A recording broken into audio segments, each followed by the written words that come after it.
اعوذ باللہ من الشیطان اللعین الرجیم بسم اللہ الرحمن الرحیم الحمدللہ رب العالمین الصلاة والسلام علی اشرف الانبیاء والمرسلین شفیع المذنبین الذی بعثہ رحمۃ للعالمین سیدنا و مولانا و مولا الثقلین محبوب رب المشرقین والمغربین جد الحسن والحسین ابی القاسم المصطفیٰ محمد وعلی اہل بیتہ الطیبین الطاہرین المعصومین المظلومین الذین اذھب اللہ عنہم الرجس وطہرہم تطہیرا اللہم صلی علی محمد ولعنۃ اللہ علی اعدائہم اجمعین من یومنا ھذا الی قیام یوم الدین اما بعد قال الامام جعفر الصادق علیہ الصلاۃ والسلام السلام علیک یا وارث آدم صفوت اللہ السلام علیک یا وارث نوح نبی اللہ السلام علیکہ یا وارث ابراہیم خلیل اللہ صلوات بھیج دیں محمد اور آل محمد۔ جیسا کہ آپ حضرات کو معلوم ہے کہ اس عشرے کا موضوع زیارت وارثہ اور حسین ابن علی ہے۔ زیارت وارثہ کسی عالم کی ترتیب دی ہوئی نہیں ہے، کسی مجتہد نے مرتب نہیں کی ہے، کسی عالم نے مرتب نہیں کی ہے، بلکہ یہ زیارت ہمارے اور آپ کے چھٹے امام جعفر صادق علیہ السلام نے ہم کو تعلیم فرمائی ہے کہ جب آپ ان کے جد کے روضے پہ جائیے تو کن آداب کے ساتھ جائیے اور کن طریقوں سے کس سلیقے سے امام کو سلام کیجئے۔ اس کا راوی صفوان جمال ہے اور لکھوانے والے ہمارے چھٹے امام ہیں۔ موضوع گفتگو کل کی مجلس میں یہاں تک پہنچا تھا کہ اللہ نے ابراہیم کو خلیل بنایا اور اس خلیل کی 4 وجوہات میں بیان کر چکا ہوں۔ اب آپ یہیں سے اندازہ لگا سکتے ہیں کہ ابراہیم کی زندگی کا مطالعہ کرتے چلے جائیں اور حسین ابن علی کی شخصیت کو سمجھتے چلے جائیں۔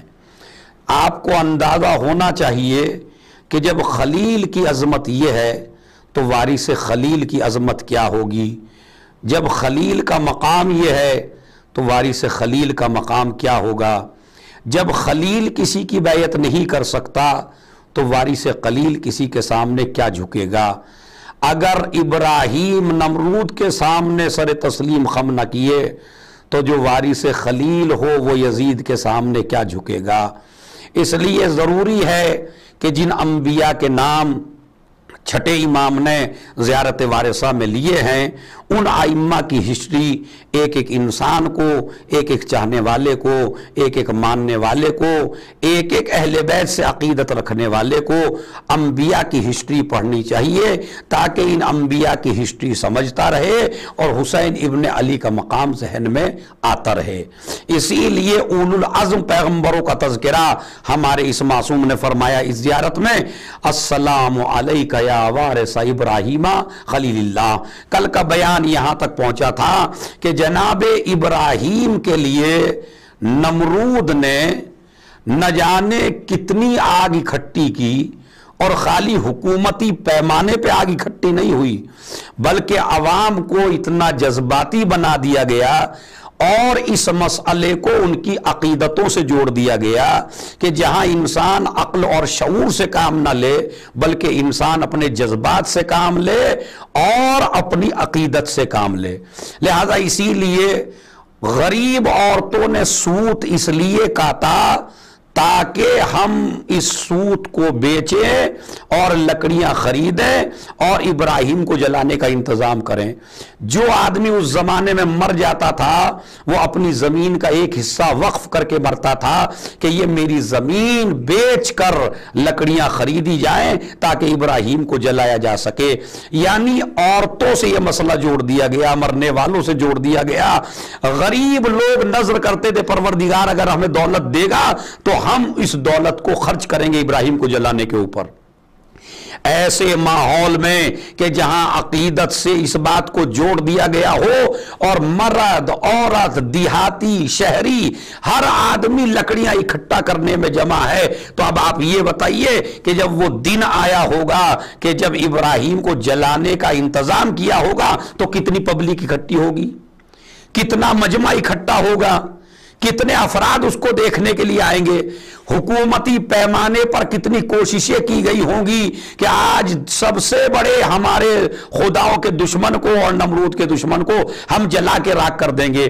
اچھا, اللہ نے بھی پہلے سے بچانے کی کوشش نہیں کی, ورنہ ملائکہ میں شور مچ رہا ہے, ملائکہ رو رہے ہیں, گریا کر رہے ہیں, پروردگار یہ تیرا نبی جلنے والا ہے, اب اس کو آگ میں پھینکنے والے ہیں, کوئی انتظام کر. پروردگار عالم نے انتظام اس لیے نہیں کیا کہ اگر آگ میں جلنے سے پہلے ابراہیم کو بچا لیا جاتا تو ظلم لوگوں میں یہ کہتا پھرتا کہ میرے سینے میں حسرت رہ گئی, وہ تو ہم نے ہی ابراہیم کو نہیں ڈالا.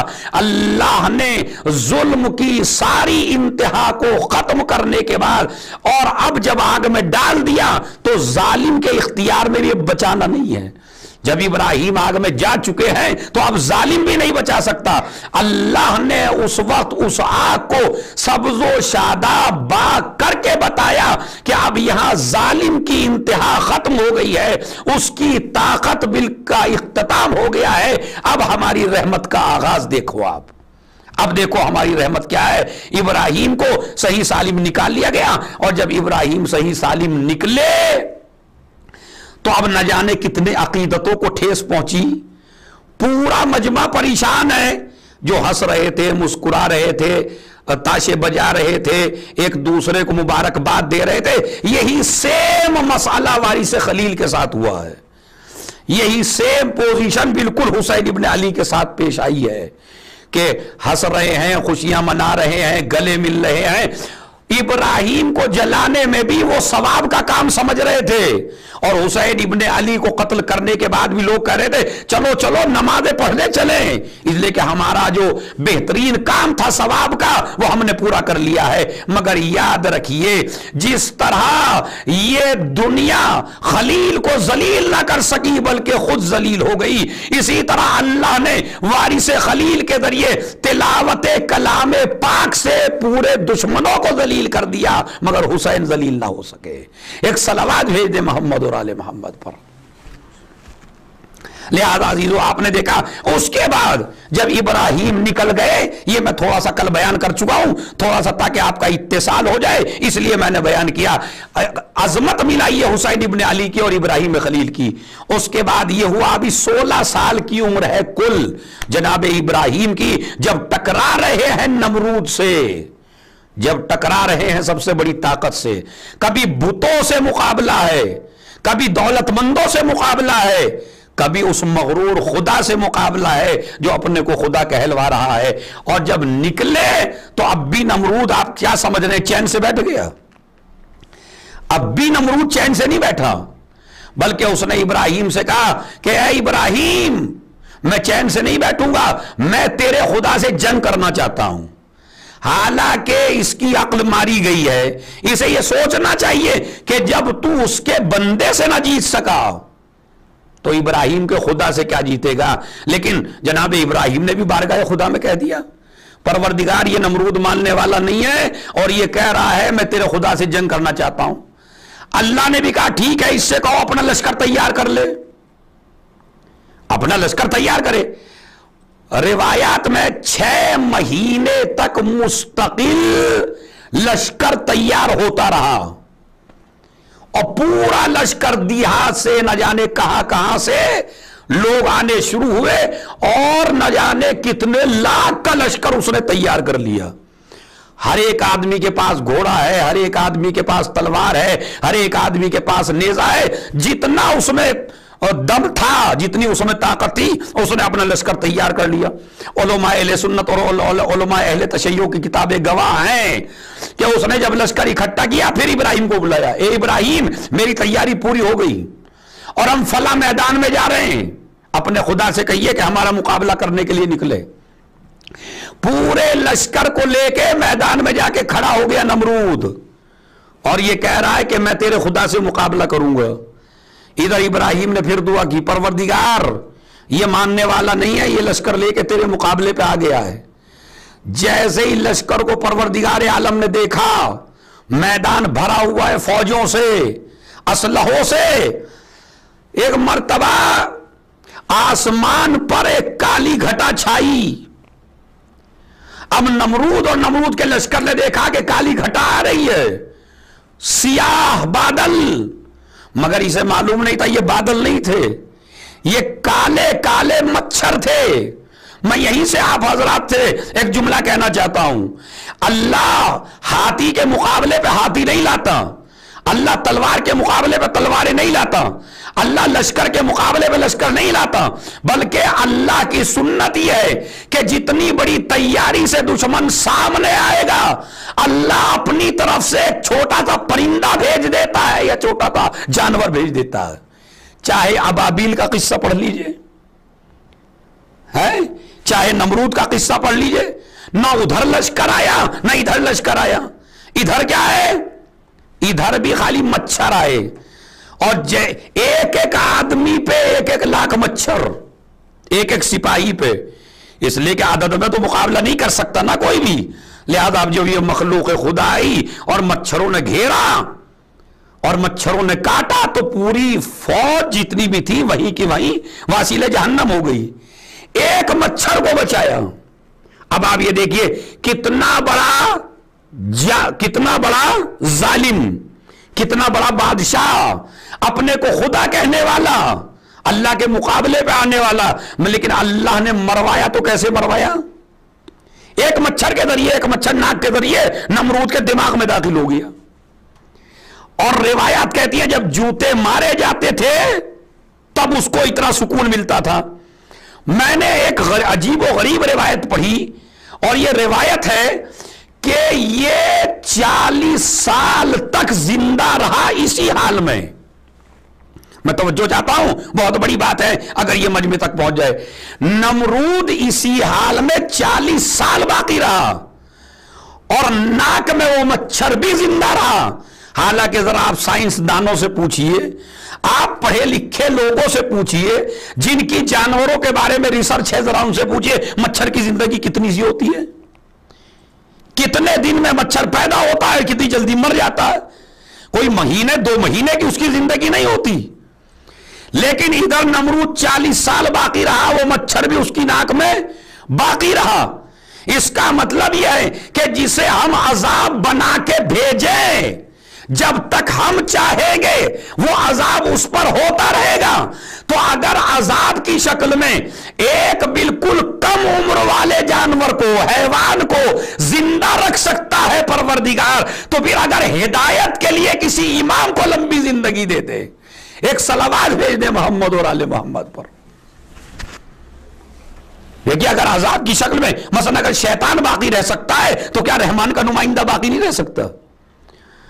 اگر وہ مچھلی باقی رہ سکتی ہے جس کے پیٹ میں جناب یونس تھے, اگر وہ مچھر باقی رہ سکتا ہے جو عذاب کی شکل میں نمرود کی ناک میں تھا, تو اس کا مطلب یہ زندگی کا تعلق یہ نہ دیکھیے سائنس کیا کہتی ہے, ریسرچ کیا کہتی ہے, دنیا کیا کہتی ہے. موت و حیات کا اختیار پروردگار کو ہے, وہ چاہے جسے جتنی لمبی زندگی دے سکتا ہے, چاہے جتنی کم زندگی دے سکتا ہے. لہذا نمرود کو, اور اسی عذاب میں نمرود ہلاک ہو گیا. اب آپ دیکھیے نمائندہ الہی سے ٹکرایا تو اللہ نے ابراہیم کے ذریعے اسے نہیں مروایا.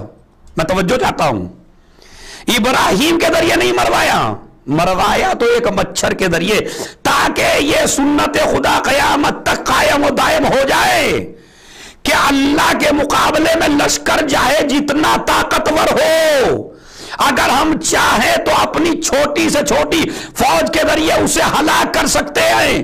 اب ساری طاقتوں کا مجسمہ کفر کیا گیا یزید کربلا کے میدان میں, تو اگر اللہ پرانے اپنے دشمنوں کو حیوانوں سے ذلیل کروا سکتا ہے, تو اگر یزید کو حسین کے ذریعے ذلیل کروا دے, ایک صلوات بھیجے محمد اور آل محمد پر.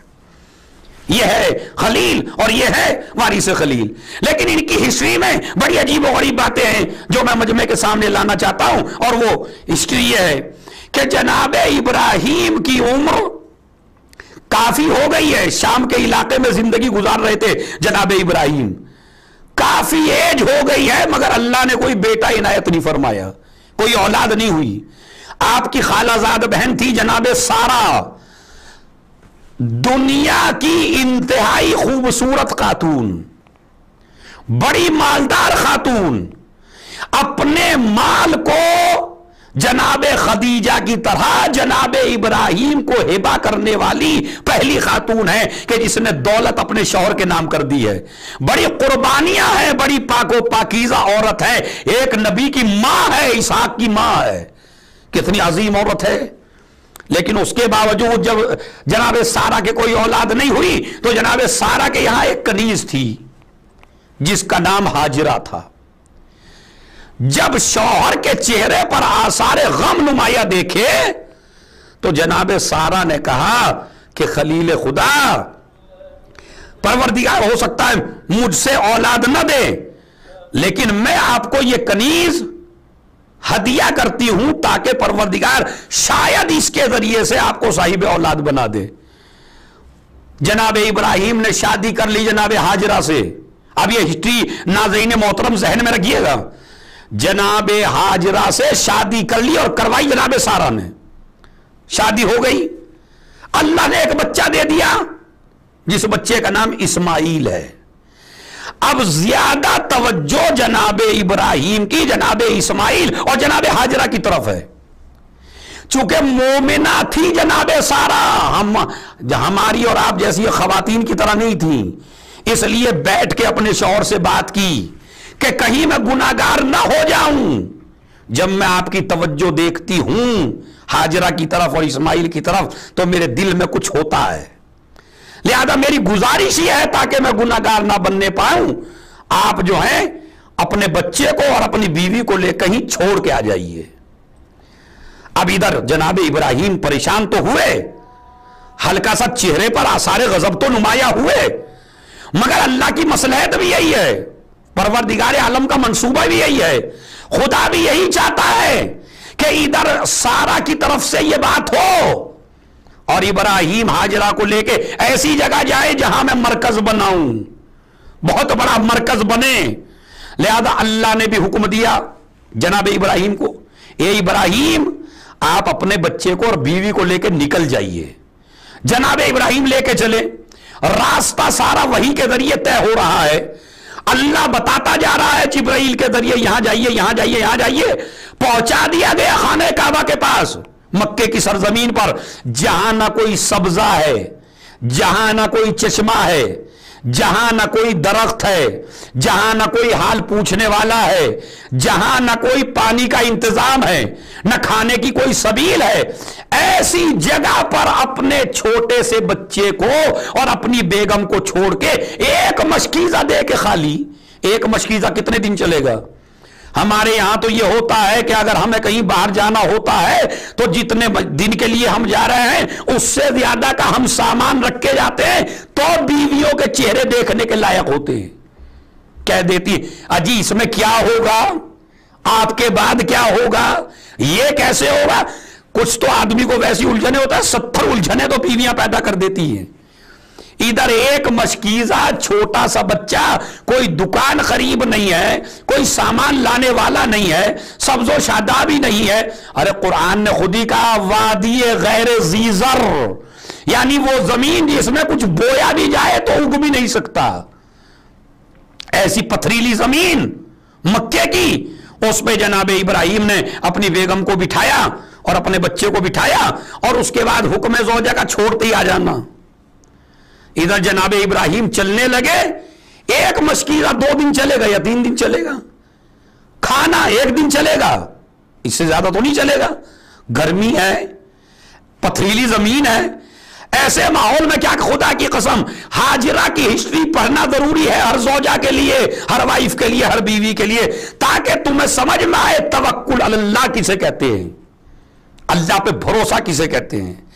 جب شوہر چلنے لگے تو دعا کی جناب ابراہیم نے، اے پالنے والے، میں نے اپنی ذریت کو، میں نے اپنی اولاد کو وادی غیر زیزر میں چھوڑ دیا تیرے گھر کے پاس، اے پروردگار لوگوں کی طرف ان کے دل موڑ دے۔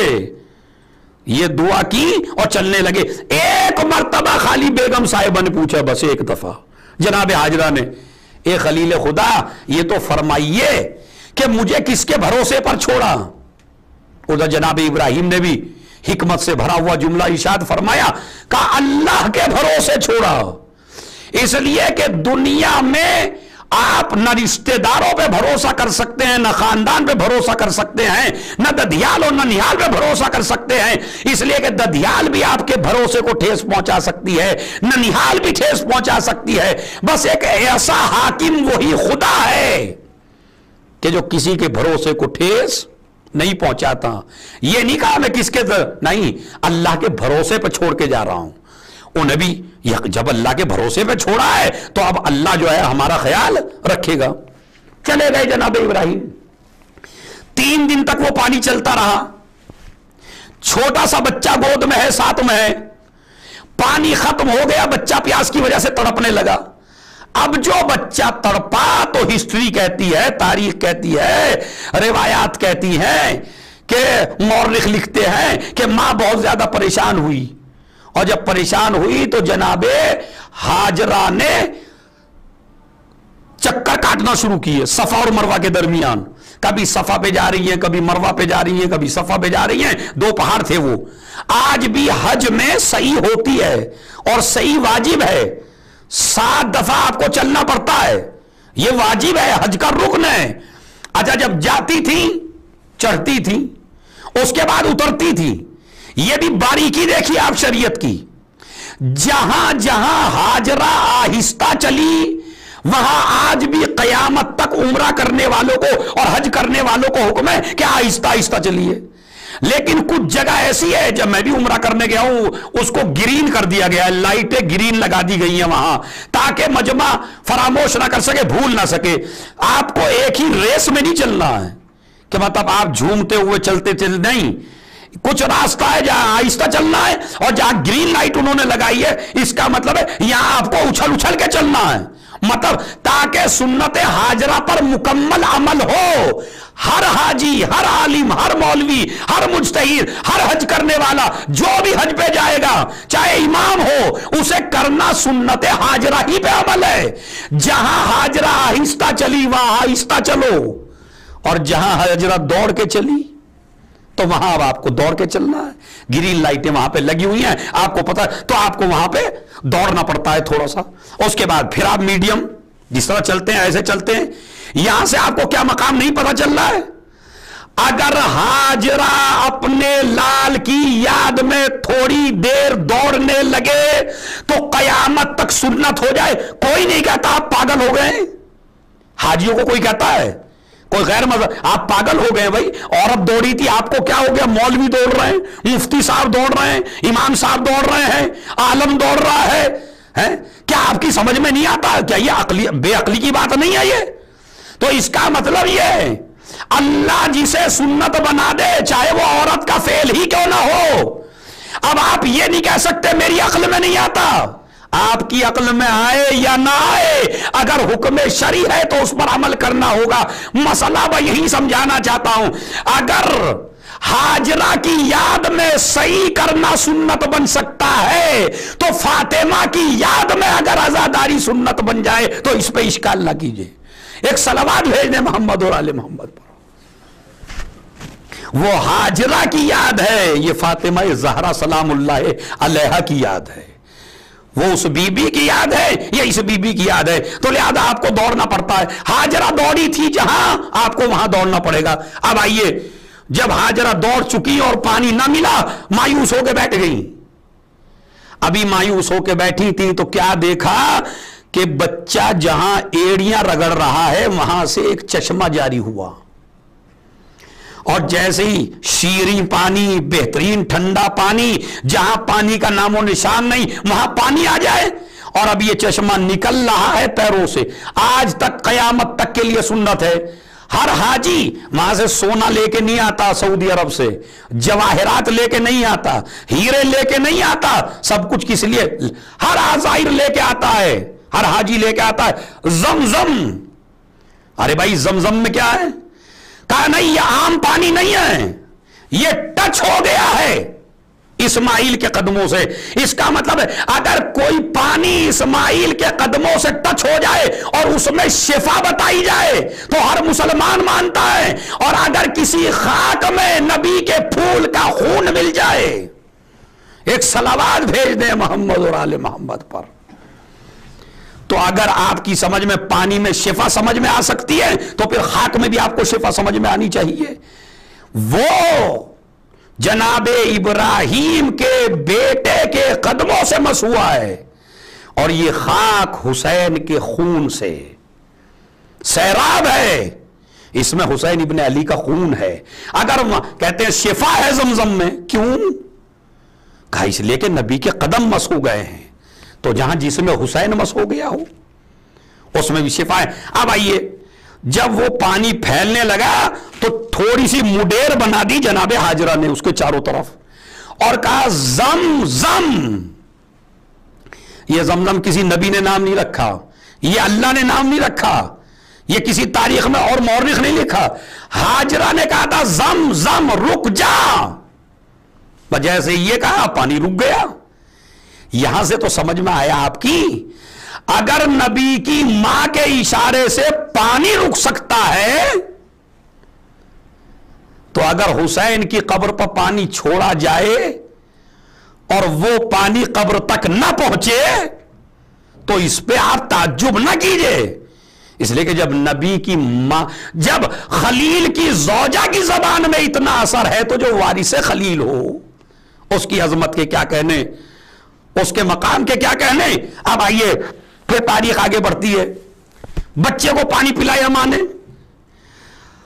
اب آپ دیکھتے ہیں کہ جب کہیں ایسی جگہ جہاں پانی نہ ہوتا ہو وہاں پانی ہو جائے تو دور دور سے پرندے آنے لگے پانی کو دیکھنے کے بعد، اور چاروں طرف آسمان پہ وہ پرندے پھرنے لگے، اڑنے لگے۔ اب یہ بتاتا ہے کہ یہاں پہ کچھ ہے جو پرندے اڑ رہے ہیں، پرندے بلا وجہ نہیں اڑتے، ایسی جگہ جہاں کچھ ہے ہی نہیں اور وہاں جو آسمان پہ پرندے اڑنے لگے تو دیکھیے اب اللہ نے اس شہر کو بسایا کیسے۔ ادھر ہاجرہ آ گئی، اسماعیل آ گئے، پانی کا چشمہ جاری ہو گیا، ادھر پرندے آنے لگے، اڑنے لگے آسمان کے اوپر۔ ادھر سے ایک قافلہ گزر رہا تھا تاجروں کا جس کا نام تھا بنی جرہم۔ یہ بنی جرہم مکے سے گزر رہا تھا، پانی کی تلاش میں تھا، اسے پانی مل نہیں رہا تھا کہ ان کے ایک سپاہی نے دیکھا کہ ایک جگہ پر پرندے اڑ رہے ہیں، اڑتے پرندوں کو دیکھا، انہوں نے گمان کیا کہ ہو سکتا ہے کچھ نہ کچھ وہاں ہو، اسی لیے تو پرندے اڑ رہے ہیں۔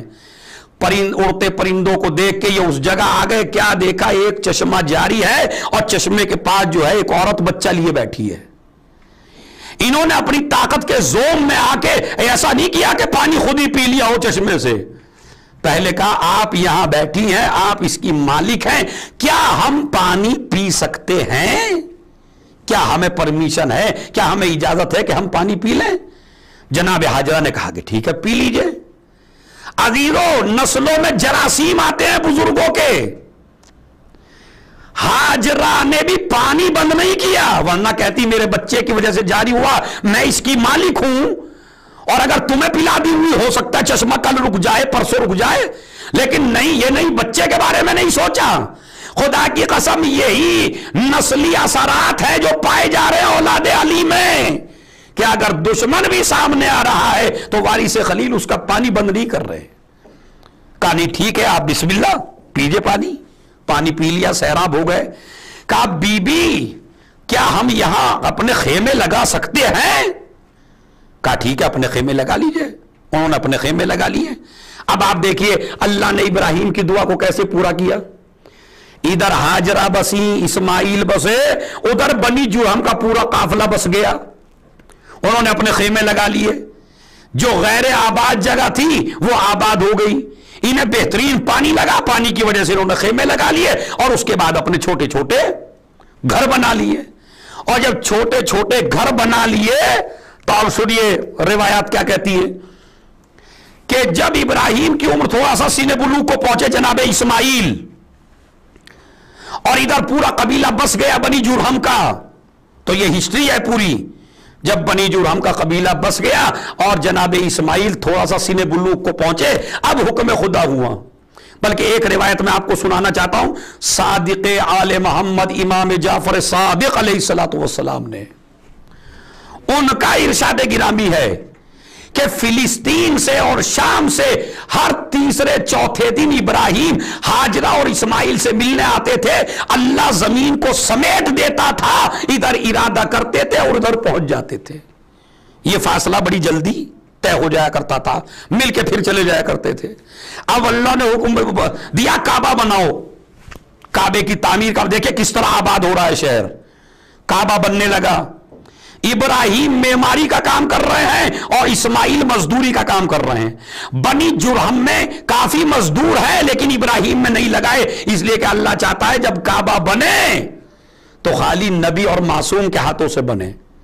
ادھر کعبہ بن گیا, ابراہیم نے کعبہ بنا دیا. ہسٹری اور آگے بڑھی. اور وہ کیسے؟ جناب ابراہیم جب آئے مکے میں تو انہوں نے خواب دیکھا. بس میں یہی اپنی بات کو تمام کرتا ہوں اور انشاءاللہ پھر آگے موضوع بڑھے گا, خالی یہ بات سن لیجئے بس. ابراہیم خواب دیکھا. خواب کیا دیکھا؟ میں اپنے بیٹے اسماعیل کو ذبح کر رہا ہوں. یہ واقعہ آپ کا سنا ہوا ہے, قرآن کریم میں موجود ہے, مجھے زیادہ تفصیل سے نہیں پڑھنا ہے, خالی بس مختصر طور پر اس کو ٹچ دینا ہے واقعہ کربلا سے. ایک دن دیکھا خواب, کشمکش میں پڑ گئے. دوسرے دن خواب دیکھا, پھر کشمکش میں پڑ گئے. تیسرے دن خواب دیکھا اپنے بیٹے کو ذبح کر رہا ہوں. اب صبح کو اٹھے, بیٹے سے تذکرہ کیا, بیٹا میں نے خواب دیکھا ہے کہ میں تمہیں ذبح کر رہا ہوں. ادھر بیٹے نے بہترین جواب دیا جو قرآن میں موجود ہے, یا ابت افعل ما تؤمر, بابا آپ وہ کریے جو آپ کو حکم ملا ہے, یہ خواب نہیں ہے, حکم خدا ہے. ادھر بیٹے کے جواب سے اطمینان ہوا. دیکھیے آج جو داعش, جو دہشت گرد, جو آج دنیا میں ارہابیت, وہابیت اور یہ مذہب کے نام پر جو تشدد اور تعصب پھیل رہا ہے اور یہ سمجھتے ہیں کہ جہاد کرو دوسرے کے بیٹوں کو مارو, ابراہیم کا واقعہ قیامت تک کے لیے قرآن مجید میں اللہ نے اسی لیے رکھا ہے کہ قربانی اپنے بیٹوں کو قربان کرنے کا نام ہے, دوسرے کی اولاد کو ذبح کرنے کا نام نہیں ہے. ایک صلوات بھیجے محمد اور آل محمد پر. قربانی اسے نہیں کہتے کہ آپ دوسرے کے بیٹوں کو جا کر گلا کاٹ لیجئے جو داعش کر رہا ہے جہاد کے نام پر. نہیں, قربانی اپنے بیٹوں کو ذبح کرنے کا نام ہے, اور بیٹوں کو بھی ان کی مرضی کے بغیر نہیں. عزیزو واقعہ آپ کا سنا ہوا ہے, لیکن جن چیزوں کی طرف میں متوجہ کرنا چاہتا ہوں اس کی طرف آپ توجہ دیں. اپنے بیٹوں کو بھی آپ اپنی مرضی سے ذبح نہیں کر سکتے جب تک آپ ان کی مرضی نہ لے لیں, ان سے نہ پوچھ لیں. ابراہیم ایسے ہی بھی جا سکتے تھے, لیکن اسماعیل سے پوچھنے کا مطلب یہ ہے کہ قربانی اختیار کا نام ہے, قربانی مجبوری کا نام نہیں ہے. جو خلیل نے کیا وہی وارث خلیل نے کربلا کے میدان میں کیا. اپنے صحابہ کو انعام کے قصے نہیں سنائے, اپنے صحابہ کو احدوں کے قصے نہیں سنائے، اپنے صحابہ کو جنگ جیتنے کے واقعات نہیں سنائے، بلکہ یہ کہا ہم مارے جائیں گے، ہم مارے جائیں گے، ہم مارے جائیں گے۔ یہ موت کا مستقل تذکرہ اپنے اصحاب کے سامنے، اور پھر چراغ بجھا کر اختیار دے دینا، یہ اس بات کی دلیل ہے کہ قربانی اختیار کا نام ہے، دھوکے کا نام نہیں ہے۔ لہذا جناب ابراہیم نے بھی بیٹے سے پوچھا، اور ادھر بھی جو بھی صحابی جا رہا ہے اجازت لے کے جا رہا ہے۔ اسی لیے یاد رکھیے، اگر 6 مہینے کے بچے کو حسین ابن علی کربلا کے میدان میں لا رہے ہیں تو آپ یہ نہ سمجھیے گا کہ حسین ابن علی بچے کو مجبور کر رہے ہیں اور بچے کا کوئی اختیار نہیں ہے۔ اسی لیے حسین ابن علی نے آواز استغاثہ پہلے بلند کی، علی اصغر نے اپنے کو گرا دیا گہوارے سے۔ یہ گرانا نہیں ہے، شاید آپ 6 محرم کو یہ مسئلہ سمجھ لیں، یہ گرانا نہیں ہے، بلکہ حسین کا استغاثہ بھی بتاتا ہے، اصغر کا گرنا بھی بتاتا ہے۔ مجھے بابا مجبوراً نہیں لے کے جا رہے ہیں، اختیار کے ساتھ لے کے جا رہے ہیں، میری مرضی سے لے کے جا رہے ہیں۔ اس لیے کہ قربانی اختیار کا نام ہے، مجبوری کا نام نہیں ہے۔ وہاں چراغ بجھانا، موت کے قصے بیان کرنا، سب کے بارے میں بالکل حقیقت کھول کے رکھ دینا، تاکہ کوئی یہ نہ سمجھے حسین نے ہمیں دھوکے میں رکھا ہے۔ ابراہیم لے کے چلے، زوجہ سے کہا ایک چھری دے دو، ایک چادر دے دو، رسی دے دو، سب کچھ لے لیا۔ اب میں وہ واقعہ نہیں پڑھنا چاہتا جو سارے علماء پڑھتے ہیں، لیکن میں مختصر کرتا ہوں۔ لے کے چلے، جب لے کے چلے تو علامہ طبری نے لکھا کہ شیطان مل گیا۔ پہلے ابراہیم کے پاس آیا، واقعہ آپ کا سنا ہوا ہے، ابراہیم کو بہکانا چاہا، کہا جو نبی کو بہکائے وہ شیطان ہی ہوتا ہے۔ پھر اسماعیل سے کہا کہ تمہیں جھوٹ بول کے لے جا رہے ہیں۔ اسماعیل کہتے ہیں مجھے سب کچھ پتا ہے، میرے بابا نے مجھے بتایا ہے، اور تو شیطان ہے۔ جب مردوں کا مقابلہ نہ کر سکا تو ہاجرہ کے پاس آیا، پتا ہے کہاں لے کے گئے ہیں، چلیے جلدی سے اپنے بچوں کو بچا لیجئے۔ ہاجرہ نے کہا جو نبی کی بیوی کو نبی کے گھر سے باہر نکال دے وہ شیطان ہوتا ہے۔ یہاں بھی قابو نہ پا سکا۔ مجھے وہ نقطے نہیں لگانے جو آپ کے سنے ہوئے ہیں، لیکن ہاں وہ بات میں آپ کی خدمت پیش کرنا چاہتا ہوں۔ لٹا دیا بارگاہ خدا میں، جتنا ابراہیم کے اختیار میں تھا اتنا ابراہیم نے کر دکھایا، لٹا دیا بیٹے کو۔ اور جب لٹایا تو تاریخ کہتی ہے ایک دفعہ چھری چلائی، جبرائیل نے آ کے پلٹ دی، دوسری دفعہ چھری چلائی، پھر جبرائیل نے پلٹ دی، تیسری دفعہ چھری چلائی تو دمبا آ گیا۔ اب جو آنکھیں کھولی ابراہیم نے تو دیکھا دمبا ذبح ہوا پڑا ہے۔ ابراہیم کو تھوڑا افسوس ہوا، آواز قدرت آئی قد صدقت الرؤیا، تم نے اپنا خواب سچ کر دکھایا، وفدیناہ بذبح عظیم، ہم نے تمہارے اس خواب کو ذبح عظیم سے بدل دیا ہے۔ یہی آپ کی سمجھ میں آئے گا خلیل کیا ہے، وارث خلیل کیا ہے۔ پوچھا جبرائیل کے ذریعے یہ بتاؤ تمہیں اپنی جان زیادہ محبوب ہے ابراہیم یا محمد مصطفیٰ کی جان محبوب ہے؟ ابراہیم کہنے لگے مجھے اپنی جان سے زیادہ محمد مصطفیٰ سے پیار ہے۔ پھر فرمایا تمہیں اپنے بیٹوں سے زیادہ پیار ہے یا محمد مصطفیٰ کے نواسے سے زیادہ پیار ہے؟ ابراہیم نے کہا نہیں، مجھے محمد مصطفیٰ کے نواسے سے زیادہ پیار ہے۔ پھر پوچھا اللہ نے یہ بتاؤ ابراہیم اگر تمہارا بیٹا ذبح ہو جائے زیادہ صدمہ اس وقت ہوگا یا نبی کا نواسا قتل ہو جائے تب زیادہ صدمہ ہوگا؟ کہا نہیں، اگر نبی کا نواسا ذبح ہو جائے تو مجھے زیادہ صدمہ ہوگا۔ بس کہا وفدیناہ بذبح عظیم، ہم نے اس قربانی کو ذبح عظیم سے بدل دیا ہے، لہذا اب تم رنج نہ کرو، تمہارا خواب سچا ہو گیا ہے۔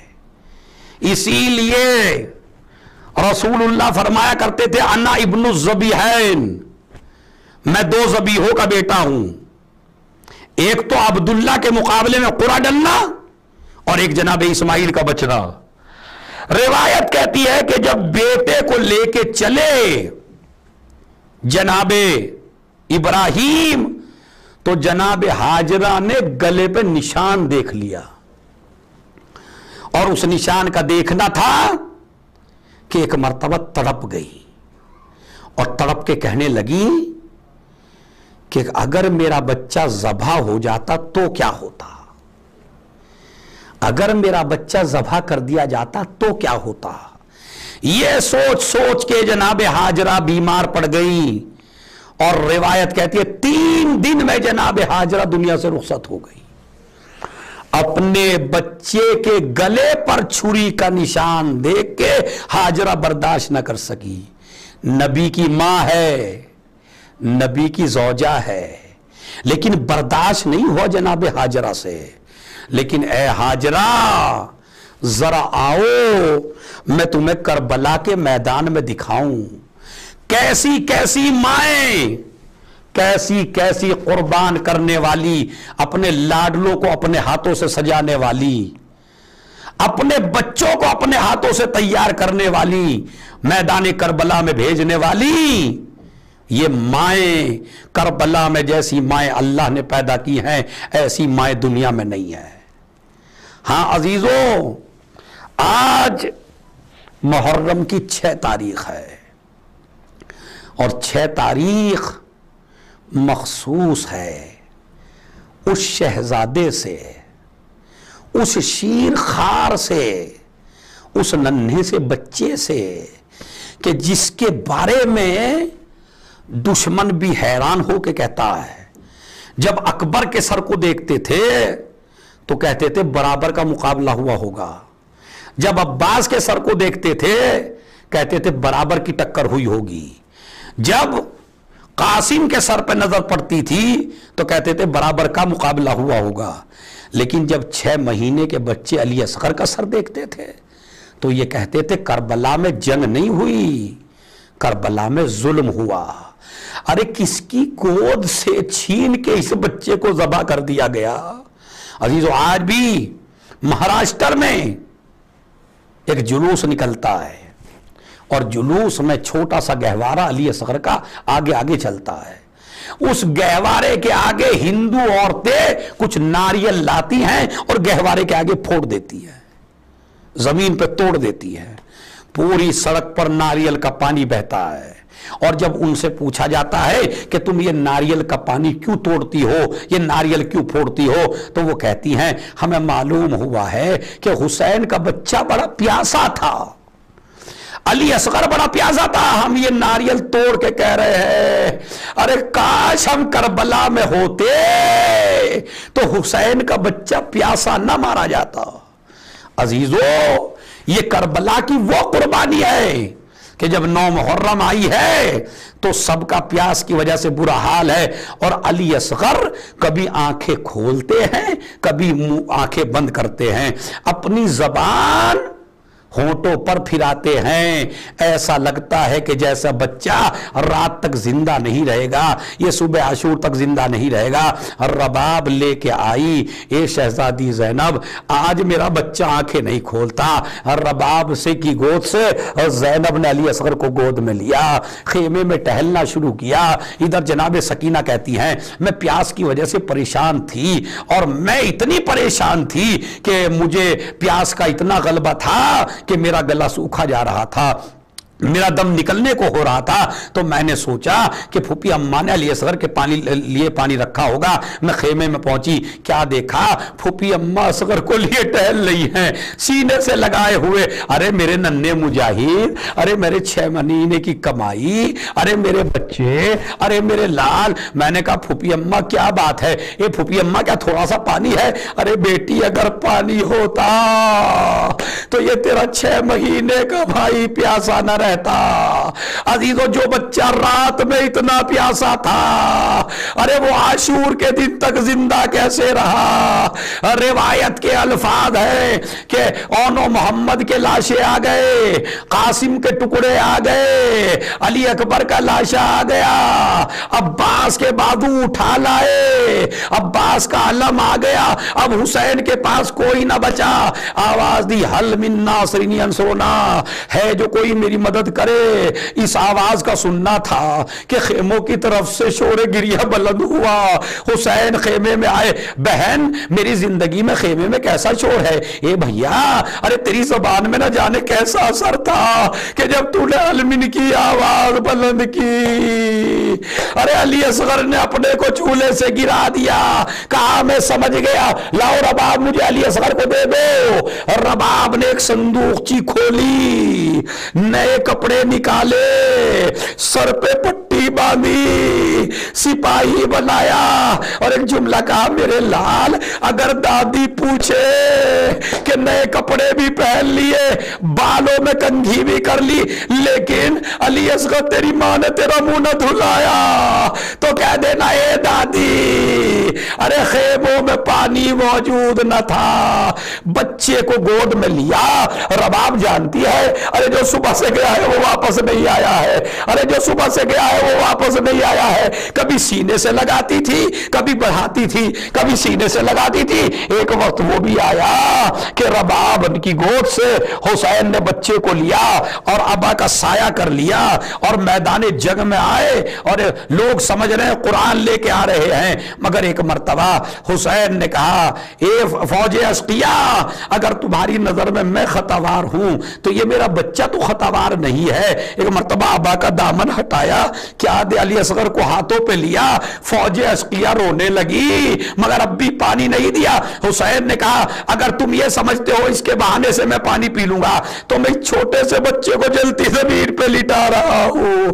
علی اصغر کو جلتی زمین پہ لٹایا، بچے نے ایڑیاں رگڑنا شروع کی، فوج میں کوہرام مچ گیا۔ علی اصغر نے زبان کو ہونٹوں پہ پھرایا، ارے کوئی ظالم بھی یہ منظر نہیں دیکھ پا رہا تھا۔ حسین نے بچے کو پھر گود میں لے لیا۔ ارے پسر سعد کہتا ہے اینا اینا ہرملا اقتا کلام الحسین، جا جلدی سے حسین کے بچے کو قتل کر دے۔ ہرملا چلا، تیر کو کمان میں جوڑا، ایک مرتبہ نشانہ لیا، تیر مارنا چاہتا ہے، ہاتھ کانپ گئے، دوبارہ چلانا چاہا تیر تو ہاتھ کانپ گئے، تیر زمین پہ گر گیا، تیسری مرتبہ چلایا پھر تیر گر گیا۔ اب میں نے روایت میں نہیں پڑھا، میں نے علماء سے سنا کہ پسر سعد کہتا ہے کہ جب بھی مجھ سے کوئی پوچھتا تھا تیرے قافلے میں سب سے بڑا تیر انداز کون ہے تو میں تیرا نام لیا کرتا تھا، آج تجھے کیا ہو گیا؟ ہرملہ کہتا ہے ارے جو تو دیکھ رہا ہے وہ جو میں دیکھ رہا ہوں وہ تو نہیں دیکھ رہا ہے۔ کہا تجھے کیا نظر آ رہا ہے کہ جب پہلی مرتبہ تیر چلانا چاہا رسول خدا اے ہرملہ میرے بچے نے تیرا کیا بگاڑا ہے؟ دوسری مرتبہ تیر چلانا چاہا علی مرتضی آ گئے، ارے تیسری مرتبہ نہ پوچھ، مجھے نظر تو نہیں آیا لیکن ایسا لگا جیسے کوئی نقاب پوش بی بی، ارے میرے بچے نے تیرا کیا بگاڑا ہے؟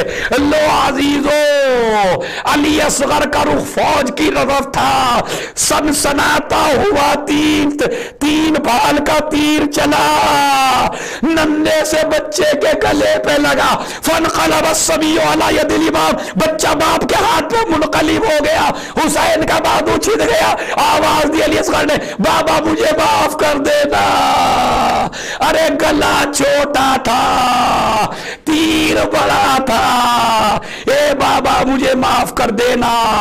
علی اصغر کو زمین پر لٹایا، بچہ ایڑیاں رگڑ رہا ہے، حسین نے جیسے ہی تیر نکالا خون کا فوارہ جاری ہوا، بچے کی روح نکل گئی۔ اب حسین کے دل میں ایک ہی بات ہے، وعدہ کر کے لایا تھا پانی پلانے جا رہا ہوں، ارے ماں کو کیا جواب دوں گا؟ عاشور کے دن آپ عمل کرتے ہیں نا، 7 مرتبہ آگے بڑھے 7 مرتبہ پیچھے ہٹے، انا للہ وَإِنَّا إِلَيْهِ رَاجِعُونَ، خیمے کے دروازے پہ پہنچے، رباب اپنی امانت کو لے جا، ارے رباب سے پہلے سکینہ نکل آئی، کہنے لگی بابا اصغر اتنا پیارا تھا پانی پلا لائے، سکینہ پیاسی رہ گئی۔ حسین نے ابا کا دامن اٹھایا، کیا دیکھا؟ ارے علی اصغر زخمی حالت میں، رباب اسی وقت نکل آئی، ایک مرتبہ روئی تو نہیں، ہاتھ سے ہاتھ ملے، امثلو کا ینار، ارے کیا تجھ جیسے بچوں کو بھی ذبح کیا جاتا ہے؟ ماں نے سینہ پکڑ لیا، رباب رو رہی ہے۔ حسین کہتے ہیں رباب میں بھی باپ ہوں، میرا پتھر کا جگر نہیں ہے، رباب صبر کرو، چلو میرے ساتھ چلو۔ حسین آگے آگے، رباب پیچھے پیچھے، پشت خیمہ پر آئے، ذوالفقار سے قبر کھودنا شروع کی۔ ذوالفقار نے رونا شروع کر دیا۔ حسین نے کبھی داہنے دیکھا، کبھی بائیں دیکھا، کیا دیکھا؟ ذوالفقار رو رہی ہے۔ آقا مجھے معلوم نہ تھا کہ میرے ذریعے قبر اصغر بھی بنانی پڑے گی۔ اے ذوالفقار صبر کرو، ارے پروردگار ایسا وقت کسی پہ نہ لائے جیسا حسین پہ وقت آیا ہے۔ نندے سے بچے کو قبر میں رکھا، ہلکے ہلکے ہاتھوں سے مٹی ڈالنا شروع کی، ارے قبر بنا دی۔ آپ جانتے ہیں نا جب قبر بن جاتی ہے پانی چھڑکا جاتا ہے۔ حسین اتنے غریب ہے، ارے پانی نہ تھا جو شاہ چھڑکتے مزار پر، ارے آنسو ٹپک پڑے لہدے شیر خار پر۔ حسین قبر پہ بیٹھے ہیں۔ اے عزادارو مجلس سننے والوں، تمہارا مولا اتنا غریب ہے کہ حسین کو کون اٹھائے؟ قبر پہ بیٹھ کے رو رہے تھے، رباب آئی، پشت پہ ہاتھ رکھا، آقا ارے میں بھی ماں ہوں، میرا پتھر کا جگر نہیں ہے، آقا صبر کیجئے، سیعلم الذین ظلموا ایام منقلب ینقلبون۔